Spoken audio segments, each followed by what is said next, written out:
রমজানে যে আমরা রোজা রাখছি সেক্ষেত্রে আসলে রোজা কতটুকু স্বাস্থ্যের জন্য ভালো?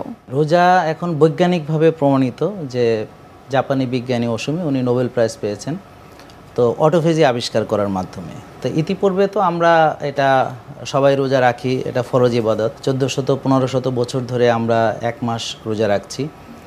তো এটার মাধ্যমে আত্মিক পবিত্রতা শুদ্ধি ঘটে, আত্মার বিশুদ্ধতা হয়। কিন্তু বিজ্ঞান এখন প্রমাণ করেছে এর মাধ্যমে কোষের বিশুদ্ধতা, সেল ডিটক্সিফিকেশন হচ্ছে। অটোফেজি মানে হচ্ছে আত্মভক্ষণ, অর্থাৎ যেমন রোজা রাখলে আমাদের ফ্যাট বার্নিং হচ্ছে, তো কোষের ভিতর অতিরিক্ত যে জঞ্জালগুলো জমা থাকে, ডিফেক্টিভ প্রোটিন থাকে, সেই প্রোটিনগুলোকে বডি রিসাইকেল করে।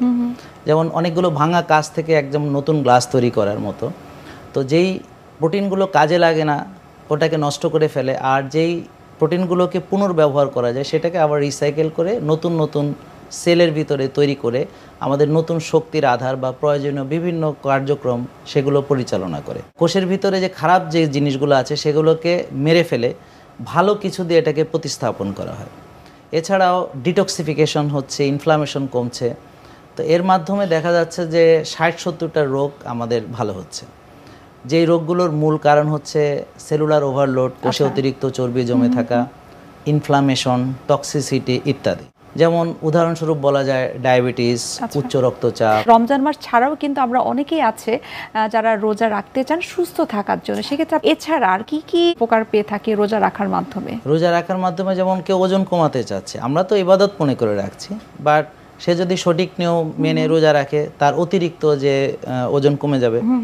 কেউ হয়তো মাসেল বানাতে চাচ্ছে, কেননা অনেক পেশেন্টরা বা যদি আমরা ক্লায়েন্ট বলি তারা কিন্তু বলে থাকে যে আমি ওজন কমানোর জন্য আমি রোজা রাখছি। হ্যাঁ, কিন্তু ওটা ঠিক হবে না, কারণ ইন্নামা আমালু বিন্নিয়া, তাকে রোজা রাখতে হবে আল্লাহকে রাজি খুশি করার জন্যে। আর অবশ্যই আল্লাহ তাকে খুশি হয়ে তার যে রোগ মুক্তি, তার যদি ওজন কমানো, তার জন্য যেটা কল্যাণ, তার জন্য যে স্বাস্থ্যটা দরকার সেটা আল্লাহ দিবেন। আচ্ছা, তো এই জন্যে আমরা যে ওজন কমানোর জন্য রোজা এটা বললে ভুল হবে। তো ওজন কমানোর জন্য এটা বলতে পারি intermittent fasting, time restricted eating, বা ওয়াটার ফাস্টিং, ওম্যাট, এগুলো আমরা বলি। কারণ হচ্ছে উন্নত দেশে, অন্যান্য দেশে যারা ওরা কিন্তু এগুলোকে ওম্যাট করছে, একবেলা খাচ্ছে সারাদিনে। কেউ কেউ 18 ঘন্টার ফাস্টিং করছে, কেউ কেউ 16 ঘন্টার ফাস্টিং করছে, কেউ 36 আওয়ার ওয়াটার ফাস্টিং করছে। তো এখন ওটা তো হচ্ছে ফাস্টিং। ওখানে হ্যাঁ আপনি বলতে পারেন যে স্বাস্থ্যগত কারণে আপনি ফাস্টিং করছেন, বাট রোজা তো একটা ইবাদত। এখানে আমরা সেহরি খাচ্ছি, ইফতার করছি, ড্রাই ফাস্ট করছি, কিছুই খাচ্ছি না। হ্যাঁ, এবং এর ফলে আরও যেমন নামাজের মাধ্যমে আমরা যেমন তারাবি পড়ছি, এবং যে একটা নির্দিষ্ট সময় খাবার গ্রহণ করছি, একটা নির্দিষ্ট সময় খাবার বন্ধ করে দিচ্ছি, সবকিছু সুন্দরভাবে, হ্যাঁ, যে একদমও যে রুটিন নেই যার, তারও রোজার মাসে একটা রুটিন তৈরি হয়ে যায়। আরেকটা বিষয় হচ্ছে যে আমরা যে একটা খাবার হজম হওয়ার আগে আর একটা খাবার গ্রহণ করি, এর ফলে কিন্তু আমাদের ডাইজেস্টিভ সিস্টেমকে আমরা থ্রেট করছি, লিভারকে থ্রেট করছি, মেটাবলিজম আমাদের নষ্ট হয়ে যাচ্ছে। যে একটা খাবারকে শেষ করে, হজম প্রক্রিয়া শেষ করে, তার শোষণ, তার ব্যবহার, তার শক্তি উৎপাদন সব কিছু শেষ, আরেকটা খাবার আমি গ্রহণ করছি। তাহলে এই রোজার মাধ্যমে আমরা কি করছি, অনেকক্ষণ ধরে না খেয়ে আছি। তো যার ফলে ওই সময় রেস্ট পাচ্ছে আমার লিভার, আমার ডাইজেস্টিভ সিস্টেম, তার রিজেনারেশন দরকার, তার বিশ্রামের দরকার। তো দেখবেন যে সঠিক নিয়মে রোজা রাখলে যারা অনেক সময় কিছুক্ষণ না খেয়ে থাকলে গ্যাসের প্রবলেম হয়, কিন্তু রমজান মাসে কিন্তু ওদের হচ্ছে না।